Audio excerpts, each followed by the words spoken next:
But later Percy was told that this was really bad, because back in the time of World War II, the three powerful brothers, Zeus, Poseidon, and Hades, were convinced their children were just too powerful, which caused too much danger. So the three brothers decided to make an oath never to have children again. But Poseidon wasn't the only one to break the oath, and Percy wasn't the only demigod Grover had ever protected. Grover told him he once protected a daughter of Zeus named Thalia Grace. She was 12 at the time, and she was goth. She had been running away with Luke and Annabeth. At that time, Annabeth was 7, and Luke was 14. Then Grover found them and took them to Camp Half-Blood. And Hades, Lord of the Dead, was mad at Zeus for breaking the oath, and sent some monsters out to kill Thalia. By the time they made it to the hill, a monster had already found them. Then Thalia decided to sacrifice herself so the others could get away, but it didn't work. The monster attacked and she lay dead on the hill, which meant Grover blew it that time. That's when Zeus decided to restore Thalia by transforming her into a pine tree. The tree also projected a shield on the camp to keep the monsters out, and so no other demigod would suffer the same. So Percy was Grover's second chance, and this time he really blew it.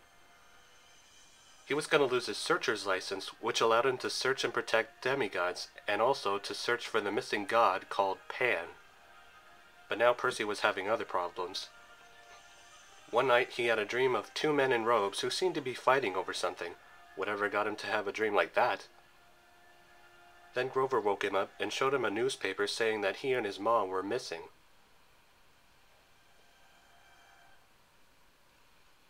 Then Grover said that Chiron had a quest for him.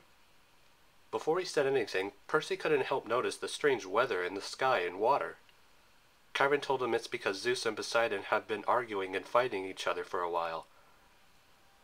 Then Percy took a guess only because of the similar dream he had. "It's about something that was stolen, isn't it?" he asked. Chiron said he was right. Zeus and Poseidon have been fighting over a lost possession. Zeus's Master Lightning Bolt, the most powerful godly weapon ever made. Zeus had accused Poseidon of using a human hero to steal it, and now that Percy was claimed to be his son, Zeus accused him of stealing it. And now Zeus demands the bolt to be returned to Olympus by June 21st, the summer solstice, which was 10 days from now, otherwise a war would start.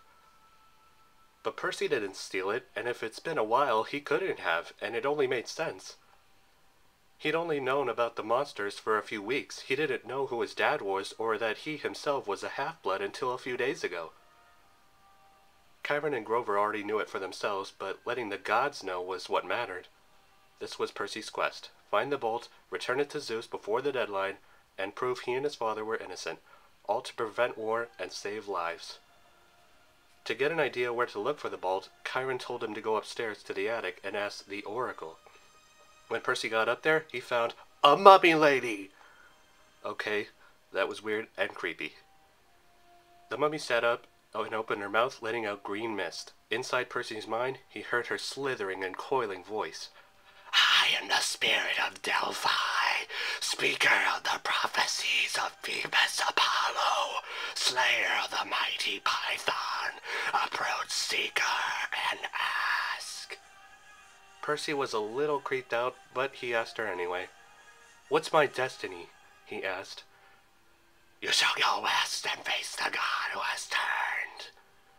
You shall find what was stolen and see it safely return. You shall be betrayed by the one who calls you a friend, and fail to see what matters most at the end." Percy was now confused by most parts of the prophecy, but he told him he would go west and face the god who has turned and return the bolt. But he didn't mention the rest, and Chiron seemed to have the feeling like he left something out. Chiron said the god in the west who has turned would only be Hades, and it made sense due to the attack from the Fury and the Hellhound. And the Hellhound could only mean Hades had a spy in the camp trying to kill Percy, probably for the same reason he killed Thalia Grace. It all seems so obvious. Hades had a spy to steal the bolt, knowing Zeus would blame Poseidon and get Percy framed, all for revenge. And Hades was the only god who Furies and Hellhounds would listen to. Chiron said that the entrance to Hades' territory, the underworld, would be somewhere in California, so Percy was off to California. But he couldn't travel by plane because the sky was Zeus's territory, and since Percy was being framed, Zeus would, well, you get the idea. So Percy had no choice but to go on the road, along with 2 companions. Grover was willing to come since he saved his life, and Annabeth, who had volunteered. Not really what he expected. Before they left, Luke came with magical flying shoes for Percy, mentioning they would be pretty useful. But when Luke left, he passed them to Grover. Then Chiron gave them the same pen that turned into a sword called Riptide. He said the sword came from Poseidon, and now it was clear that Percy should have it. Then he warned Percy that even as a demigod, other than godly weapons or monsters, he can still be harmed by anything normal and human. Also that prophecies usually don't come clear until they've actually come to pass, which explained his confusion. That was good to know, but still more to worry about. So Percy and his friends left Camp Half-Blood and headed west to save the world. Argus, the 100-eyed monster and head of the camp's security, took them as far as the nearest bus terminal in Manhattan, and beyond that point, the trio was on their own. So far they made it 10 miles and no monsters. When they got on the bus, Percy started thinking about his mom again. Saving her was really the only thing he truly cared about on the quest, not finding the bolt or helping his dad out of trouble or even saving the world. Grover was reading his emotions and could tell he was thinking about her. Satyrs could do that. He was also thinking about why she even married Smelly Gabe in the first place, so Grover told him why. He said she only did it because he stunk so bad that it hid Percy's godly scent.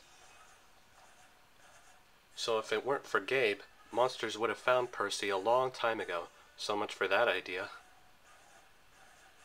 Just then, 3 old ladies hopped on the bus and sat right behind the driver. The weird part was they all looked almost like Mrs. Dodds. And they were Mrs. Dodds. They were Furies in their human forms, and just by sitting there, they were blocking the way out. But Annabeth had an idea. She gave Percy her cap and he turned invisible. She knew it was him the Furies wanted.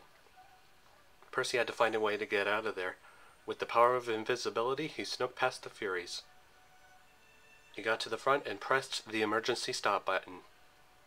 The bus wailed across the road and crashed into a tree. Everyone else panicked and ran out while the trio stayed inside with the Furies. Then the Furies revealed their true bat-like forms, ready to attack. Percy took off the hat, uncapped Riptide, and got ready to fight. He stabbed the first 2 in front of them, and they turned to dust. After Annabeth and Grover tied up the other one with its own whip, they all skedaddled. Then someone from the bus saw Percy and recognized him from the newspaper and took a picture of him. They managed to sneak away, but they realized they left their bags, and then, boom! Well, at least they got away. They started walking through the woods near a river just as it was getting darker. At least they made it as far as New Jersey. Annabeth said to Percy, "You didn't have to go and jump into the fight. I would have been fine." She told him it was cool, but since it was his quest, if he died, the quest would be over and she'd lose her chance to see the real world again. After all, she'd only seen it a couple of times, because really the camp was her home and her sanctuary. And the real world was where the monsters were, and that's why Camp Half-Blood was the only safe place for demigods. Eventually they found another road, and the nearest store they found was a small garden store called Auntie M's Garden Emporium. But there weren't that many plants. In fact, it seemed like there were more statues than plants, and these statues were life-size. There was even a satyr statue which gave Grover the creeps. "Looks like my Uncle Ferdinand," he said. Now that was weird. They knocked on the door and was answered by a Middle Eastern woman. Or at least her outfit was Middle Eastern. Her burqa even covered her eyes. After she introduced herself as Auntie M, she welcomed them inside and offered them food. She told them about her life back when she had 2 sisters who helped her run the store until they moved on and left her alone. Also that she once had a boyfriend who she lost thanks to some other woman who was jealous and broke them apart. And now the statues were her only company. Percy couldn't help but to feel sorry for this woman, but Annabeth started to feel suspicious. "We need to go," she said, but then Auntie Em asked if they could pose for a picture. Percy said they would do it, so they all went outside to the front of the store.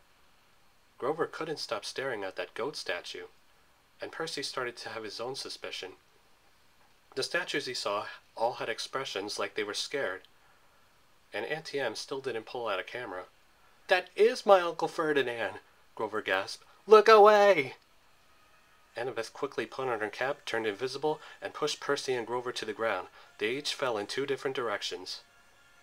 Grover and Annabeth hid themselves while Percy lied on his back with his face right in front of the lady's feet. He heard hissing from her head and almost looked up, but Annabeth shouted to him not to. "Stay with me, Percy. All you have to do is look," she said. Instead, Percy looked carefully to one side and saw a gazing ball. In its reflection, he saw Auntie Em's hideous appearance. Percy felt so stupid. M was short for Medusa! Now it all made sense, and if you learned her backstory, you'd know this. She was beautiful once until Athena decided to put a curse on her which gave her the snake hair, and made people turn to stone just from looking into her eyes. Not to mention she dated Percy's dad. Then Grover came to the rescue. He flew through the air and whacked Medusa with a tree branch. He used the flying shoes, kept his eyes shut tight, and navigated only by smell and hearing. "That's for Uncle Ferdinand," he said. Percy was apart from Medusa now. He had to find a way to destroy her. He didn't need her turning more people into statues. Still invisible, Annabeth said, "You have to cut her head off. Just look for her through the gazing ball." Percy looked at the ball and saw Medusa getting up and ready to strike. Then he uncapped Riptide and sliced her. As usual, she got vaporized, except for her head. Annabeth picked up Medusa's veil, wrapped her head around it, and avoided her eyes. Then Percy had a clever idea to make sure no other mortal would find the head there, and to prove himself to the gods. He went back inside to look for a package box. He searched her office and found some drachmas and her account book showing her most recent sales. In the book, he discovered some shipments made to the underworld and its billing address, DOA Recording Studios, in Hollywood, California. At least now he knew where to look for the entrance. When he found a box, he packed the head and filled out a delivery slip. The gods, Mount Olympus, 600th floor, Empire State Building, New York, New York, with best wishes, Percy Jackson. After putting in some drachmas and closing it up, the box lifted itself into the air and disappeared with a pop. "They're not gonna like that," Grover said. Then they walked a little further and started to set up camp for the night. They slept in shifts and Percy took the first watch, but Grover couldn't sleep. He said he felt sad about being on this quest. Then he changed the subject and told them about his life's dream of the search for the great Pan, the god of the wild.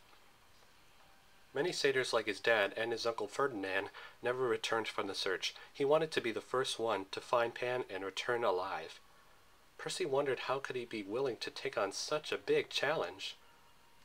Then again, did he do any better? Then Grover asked Percy if he could take the shift. And so he did. As he slept, he had a dream about standing on the edge of a cliff, looking down in a pit in a deep, dark cavern. He felt the presence of something down there saying, "Help me rise, and I shall give you what you want." Percy was almost compelled to step over, until he saw an image of his mom grabbing him and shouting, "Wake! Wake! Wake!" Then he found Annabeth shaking him awake. He got up to find Grover talking to a poodle. Grover said the dog's name was Gladiola. Grover told the dog about their situation. Then the dog told him that his owner put up some lost posters of him and promised a $200 reward for his return. And they both understood each other. It was a satyr thing. They could talk to animals, 'cause, well, you know. So they returned the dog, got their money, hopped on a train, and before they knew it, they were out of New Jersey.